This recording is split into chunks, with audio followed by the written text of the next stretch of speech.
Hello friends, मैं मीनाक्षी आप सभी का यूट्यूब चैनल पर स्वागत करती हूँ। फ्रेंड्स, आज की इस वीडियो में ब्लाउज की बैकनेक डिज़ाइन बनाएंगे जिसे मैं बोट नेक में बनाऊंगी। और जो आज की डिज़ाइन है बहुत ही सुंदर आज की डिज़ाइन है जिसे मैं स्टेप बाय स्टेप आप लोगों को इस वीडियो में बताऊंगी। तो सबसे पहले अस्तर को ना डबल फोल्ड में रख लेते हैं। 34 साइज का यह ब्लाउज है, इसी की कटिंग और स्टिचिंग करेंगे। सबसे पहले ब्लाउज की टोटल लंबाई लेंगे 14 इंच। उसके बाद में शोल्डर और हार्मोल दोनों भी यहाँ पर लेना है 7 इंच। चेस्ट यहाँ पर लेंगे 8.5 इंच और 1.5 इंच एक्स्ट्रा मार्जिन के लिए। कमर यहाँ पर लेंगे 8 इंच और 8 इंच में ही पीछे के टक्स पॉइंट भी आ जाएंगे। उसके बाद में आपस में दोनों पॉइंट को इस तरह से मिला लेना है। 1 इंच यहाँ पर गोलाई का आकार बना लेना है, आप चाहे तो वहाँ पर 1.5 इंच भी कर सकते हैं। उसके बाद में गले की लंबाई और चौड़ाई देखिए 4 इंच और 3.5 इंच पर निशान लगाते हुए एक छोटा सा चौकोन बॉक्स रेडी कर लेना है। उसके बाद में ऊपर में बोट नेक का गला बना लेते हैं। यहाँ से अब 2 इंच पर और एक निशान को लगाना है और उसके बाद में गले की टोटल लंबाई लेंगे 11.5 इंच। आगे की तरफ 4 इंच लेते हुए सेम यहाँ पर चौकोन बॉक्स रेडी करना है। तो देखिए फ्रेंड्स, यहाँ पर मैंने इस तरह से चौकोन बॉक्स रेडी कर लिया है। अब हम डिज़ाइन को बनाएंगे। इस पॉइंट से इस पॉइंट को आपस में मिलाना है। तो देखिए यहाँ पर इस तरह से आपको दोनों ही पॉइंट को आपस में मिला लेना है और यही डिज़ाइन है। तो हल्का सा ऊपर की तरफ आपको राउंड शेप का आकार बनाना है। उसके बाद में ना 5 इंच और 4.5 इंच पीछे के टक्स लेंगे और अब हम यहाँ पर अस्तर की कटिंग कर लेते हैं। तो देखिए यहाँ पर मैंने अस्तर की कटिंग कर ली है। इसी को रखकर मेन ब्लाउज को यहाँ पर मैंने कट कर लिया है। अब हम ब्लाउज को साइड में रख लेते हैं और देखिए बीच वाली डिज़ाइन को बनाने के लिए पेपर पेस्टिंग का यूज़ करेंगे। पेपर पेस्टिंग को बराबर से डबल फोल्ड में रख लेना है और जो डिज़ाइन हमने अस्तर के ऊपर में बनाई है तो पेपर पेस्टिंग के ऊपर में दिखने लगती है, तो उसी के ऊपर में ना आपको चॉक से डार्क करना है। उसके बाद में 1 इंच की दूरी पर फिर से सेम लाइन को ड्रॉ कर लेना है और अब हम इसकी ना कटिंग कर लेते हैं।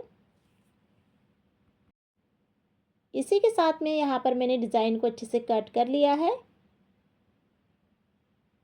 कटिंग यहाँ पर हो गई है। तो देखिए यहाँ पर जो डिज़ाइन हो कुछ इस तरह से बनेगी। अब हम यहाँ पर क्या करेंगे, जो ऊपर का बोट नेक गला है उसे भी यहाँ पर कट कर लेते हैं। अब यहाँ पर देखिए फ्रेंड्स, सबसे पहले हमें गले को रेडी करना है। तो अस्तर को यहाँ पर रख लेंगे। तो ब्लाउज को यहाँ पर मैंने सीधा रखा है और उसके ऊपर में रखा है अस्तर को। अस्तर और ब्लाउज को दोनों को आपस में मिलाते हुए पिन को इस तरह से लगा लेते हैं। तो देखिए यहाँ पर मैंने अच्छे से पिन को लगा लिया है और उसके बाद में अब हम यहाँ पर सिलाई लगाएंगे। तो यहाँ पर देखिए आपको बराबर से उसी आकार में सिलाई को लगाना है। ऊपर की सिलाई यहाँ पर गले की कंप्लीट हो जाने के बाद में अब हम यहाँ पर कमर पट्टी की सिलाई को भी लगा लेते हैं। तो देखिए यहाँ पर दोनों ही सिलाई यहाँ पर मेरी कंप्लीट हो गई है। उसके बाद में अब हम यहाँ पर गले की कटिंग कर लेते हैं। गले की कटिंग हो जाने के बाद में सभी तरफ कट को लगाते हुए अब हम यहाँ पर देखें ब्लाउज को इस तरह से सीधा कर लेंगे।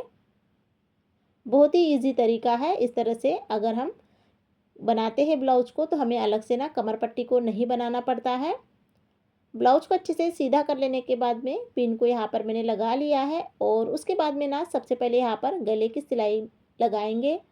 तो प्रेस सिलाई यहाँ पर आपको अच्छे से लगा लेना है, ब्लाउज की ना फिनिशिंग दिखती है। प्रेस सिलाई यहाँ पर कंप्लीट हो जाने के बाद में ना अस्तर और ब्लाउज को अच्छे से यहाँ पर जोड़ लेंगे।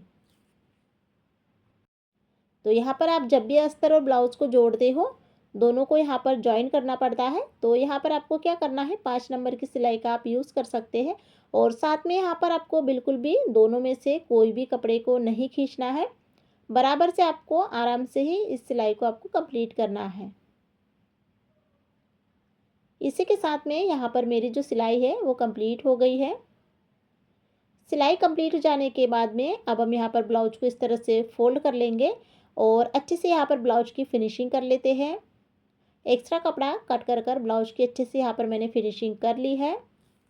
तो देख सकते हैं। अब इसे हम साइड में रख लेते हैं और यहाँ पर देखिए डिज़ाइन है और अलग से यहाँ पर मैंने ना कपड़ा लिया है, इसके ऊपर में आपको डिज़ाइन को अच्छे से सेट कर लेना है। उसके बाद में देखिए यहाँ पर आप गले को बनाते हो इस तरह से। तो सबसे पहले जो बाहर वाली सिलाई है उसे यहाँ पर आपको लगाना पड़ता है।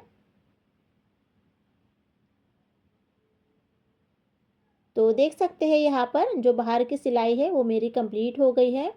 उसके बाद में ना अब हम इसकी कटिंग कर लेते हैं।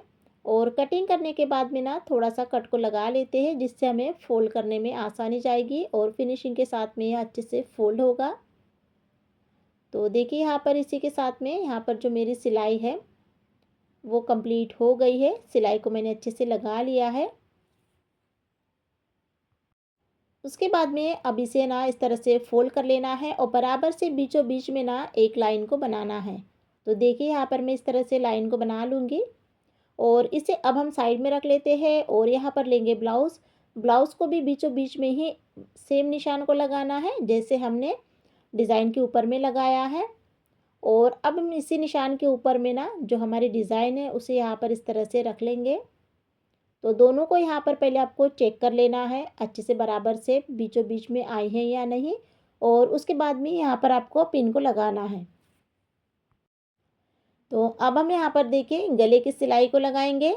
तो देखिए फ्रेंड्स, यहाँ पर आपको जो सिलाई है वो आपको बिल्कुल कॉर्नर पर लगाना है। बिल्कुल पेपर पेस्टिंग के किनारे से ही आपको इस सिलाई को कंप्लीट कर लेना है। तो सिलाई यहाँ पर मेरी कंप्लीट हो गई है। अब हम यहाँ पर धागा कट कर लेते हैं और उसके बाद में पिन को निकालने के बाद में बीचों बीच में से एक कट को लगाते हुए यहाँ पर इसकी कटिंग कर लेंगे। तो देखिए यहाँ पर मैंने इसकी कटिंग कर ली है और कॉर्नर पर अच्छे से कट को लगा लिया है। इसी के साथ में यहाँ पर मैंने ब्लाउज को सीधा करते हुए अब मैं यहाँ पर तीनों ही इसमें पिन को इस तरह से लगा लूँगी। तो ब्लाउज को थोड़ा सा आपको अच्छे से सेट कर लेना है।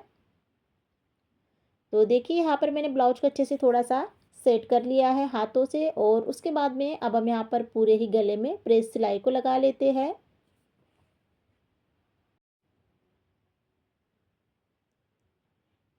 तो देख सकते हैं यहाँ पर मेरी जो प्रेस सिलाई है वो कंप्लीट हो गई है। प्रेस सिलाई को यहाँ पर मैंने लगा लिया है। प्रेस सिलाई को लगाने के बाद में अब हम यहाँ पर देखिए यह जो हमारी डिज़ाइन है सिंपल सी ही डिज़ाइन है। अब हम इस डिज़ाइन को थोड़ा सा डेकोरेट करेंगे। उसके लिए यहाँ पर ब्लाउज को साइड में रख लेते हैं और यहाँ पर देखिए मैंने अलग से कपड़ा लिया है। चौकोन कपड़ा एक 2.5 इंच लंबाई चौड़ाई में लिया है और एक 2 इंच लंबाई चौड़ाई में लिया है। अब हम इसकी ना ट्रायंगल शेप की डिज़ाइन बनाएंगे। तो देखिए फ्रेंड्स, यहाँ पर मैंने इसकी जो लंबाई चौड़ाई है कम या ज़्यादा दोनों प्रकार की रखी है और दोनों ही प्रकार की यहाँ पर आपको ट्रायंगल शेप की डिज़ाइन को बनाना है। उसके बाद में इसे एक के ऊपर में एक रख लेना है और अब हम यहाँ पर लगा लेंगे सिलाई। तो इसी तरह से ना आपको ना दोनों ही पैटर्न आपको रेडी कर लेना है। तो देख सकते हैं यहाँ पर मैंने दोनों ही पैटर्न को रेडी कर लिया है। दोनों ही पैटर्न को रेडी कर लेने के बाद में अब हम इसे साइड में रख लेते हैं और यहाँ पर लेंगे ब्लाउज़। तो यहाँ पर देखिए जो हमने ब्लाउज़ का कपड़े का जो डिज़ाइन बनाई है उसे ऊपर के साइड में यहाँ पर लगाएंगे। तो देखिए मैं किस तरह से यहाँ पर डिज़ाइन बना रही हूँ। आजकल इस तरह की डिज़ाइन बहुत ही ट्रेंड में चल रही है और इस तरह के ब्लाउज की डिज़ाइन बहुत ही ज़्यादा पसंद की जाती है। तो ऊपर के साइड में यहाँ पर मैं अच्छे से ट्रायंगल शेप की डिज़ाइन को यहाँ पर मैंने कंप्लीट कर लिया है। अब हम क्या करेंगे, यहाँ पर इसके ऊपर में ना डबल सिलाई को लगा लेते हैं। क्योंकि ब्लाउज़ में ऑलरेडी प्रिंट है तो यहाँ पर मैं लेस का कहीं पर भी यूज़ नहीं करूँगी। आप चाहे तो ऊपर के साइड में लेस भी लगा सकते हैं। अब हम यहाँ पर ऊपर की डिज़ाइन कंप्लीट हो जाने के बाद में ब्लाउज को थोड़ा सा और डेकोरेट करेंगे। तो देखिए अब जो हमने प्लेन ट्रायंगल शेप की डिज़ाइन बनाई है उसका यहाँ पर यूज़ करेंगे। तो देखिए फ्रेंड्स, मैं अलग अलग पैटर्न में बोट नेक में डिज़ाइन को बनाना बताती हूँ बहुत ही सरल तरीक़ों से। और कोशिश करती हूँ कि न्यू न्यू डिज़ाइन आप लोगों के लिए लेकर आऊँ। तो आप लोगों को कुछ क्वेश्चन भी पूछना रहा, आप लोगों को कुछ डाउट रहता है तो आप लोग मुझे कमेंट्स कर कर पूछ सकते हैं। उसका आंसर मैं ज़रूर दूँगी। और देखिए इसी के साथ में यहाँ पर मैंने ना सभी ट्रायंगल शेप की डिज़ाइन को अटैच कर लिया है। और यहाँ पर देखिए फ्रेंड्स, एक डिज़ाइन मैंने यहाँ पर ना एक के ऊपर में एक रख कर बनाई थी तो उसे ना मैंने बीचों बीच में यहाँ पर जॉइन किया है। ऊपर के गले की तरह सेम इस गले में भी डबल सिलाई यहाँ पर मेरी कंप्लीट हो गई है। और सिलाई कंप्लीट हो जाने के बाद में अब हम यहाँ पर ना जो पीछे के टक्स है उसे यहाँ पर कंप्लीट कर लेते हैं। पीछे के टक्स की लंबाई और चौड़ाई आप कम ज़्यादा भी कर सकते हैं, 4.5 इंच, 4 इंच या 5 इंच इस तरह की आप ले सकते हैं। डिपेंड करता है कि जो आपके ब्लाउज की लंबाई है चौड़ाई में कितनी आएगी, उसी के हिसाब से आप उसमें कम ज़्यादा कर सकते हैं। तो दोनों ही टक्स पॉइंट को यहाँ पर मैंने सिलाई को लगा लिया है और इसी के साथ में यहाँ पर जो ब्लाउज की डिज़ाइन है वो मेरी कंप्लीट हो गई है। अब हम यहाँ पर ब्लाउज का ना फाइनल लुक देखेंगे। तो देखिए फ्रेंड्स, यहाँ पर मैंने ऊपर के साइड में और नीचे के साइड में सेम डिज़ाइन बनाई है। तो बीचों बीच में एक के ऊपर एक रखकर मैंने दो डिज़ाइन वहाँ पर अटैच की है और प्लेन डिज़ाइन नीचे के साइड में है और जो ब्लाउज की डिज़ाइन है ऊपर के साइड में है। तो देख सकते हैं बोट नेक ब्लाउज में मैंने थोड़ा सा अलग पैटर्न में आज की डिज़ाइन आप लोगों के साथ में शेयर की है। तो फ्रेंड्स, आप लोगों को मेरा आज का वीडियो, मेरे आज की डिज़ाइन कैसी लगी है तो आप लोग मुझे कमेंट बॉक्स में ज़रूर बताइए।